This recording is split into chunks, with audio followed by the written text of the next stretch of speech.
जब वो हैदराबाद जाने के लिए रेलवे प्लेटफॉर्म पे खड़ा था तो पैर फिसलने की वजह से वो सामने से आती हुई ट्रेन की चपेट में आ गया, जिसकी वजह से उसके दोनों पैर कट गए।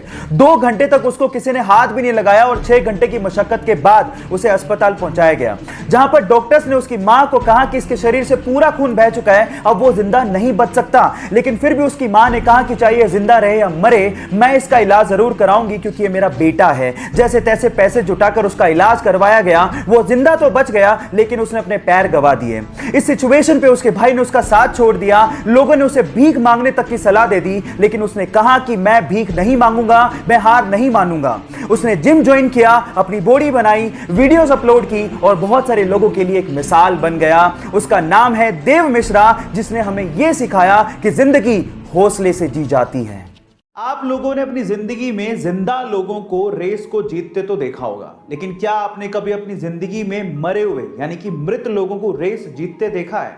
अब आप लोग कहोगे कि मैं कैसी बहकी बहकी बातें कर रहा हूं, लेकिन ऐसा हुआ है। 1923 की बात है, घोड़ों की दौड़ चल रही थी। उसमें से अचानक से एक घुड़सवार को हार्ट अटैक आ जाता है और वो वहीं घोड़े पे बैठा बैठा मर जाता है। लेकिन घोड़ा रुकता नहीं है, वो अपने घुड़सवार की मृत बॉडी को अपने ऊपर लिए दौड़ता रहता है और फाइनली फिनिशिंग लाइन को सबसे पहले क्रॉस करता है और इसी तरह से वो घुड़सवार बन जाता है मरने के बाद पहली बार जीतने वाला घुड़सवार। उस बंदे का नाम था फ्रैंक हेयास और वो दुनिया का इकलौता ऐसा घुड़सवार है जिसने मरने के बाद घोड़ों की रेस जीती।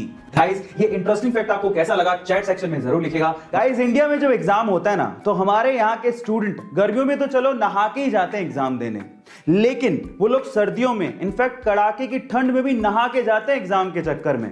वो ऐसा इसलिए करते हैं ताकि नहाने के बाद ऊपर वाले का नाम लेंगे तो एग्जाम में अच्छे नंबर आएंगे। लेकिन ये सिर्फ इंडिया में होता है, साउथ कोरिया में इसका जस्ट उल्टा होता है।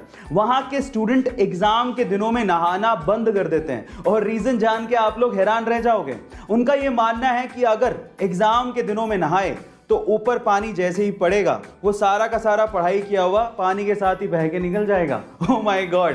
गाइस, इसके बारे में आपका क्या ख्याल है चैट सेक्शन में जरूर लिखिएगा और क्या आप भी एग्जाम में नहा के जाते हैं ये भी चैट सेक्शन में बताइएगा। ऐसी अमेजिंग वीडियोस के लिए यूट्यूब पे हमारे चैनल को सब्सक्राइब कर लीजिएगा।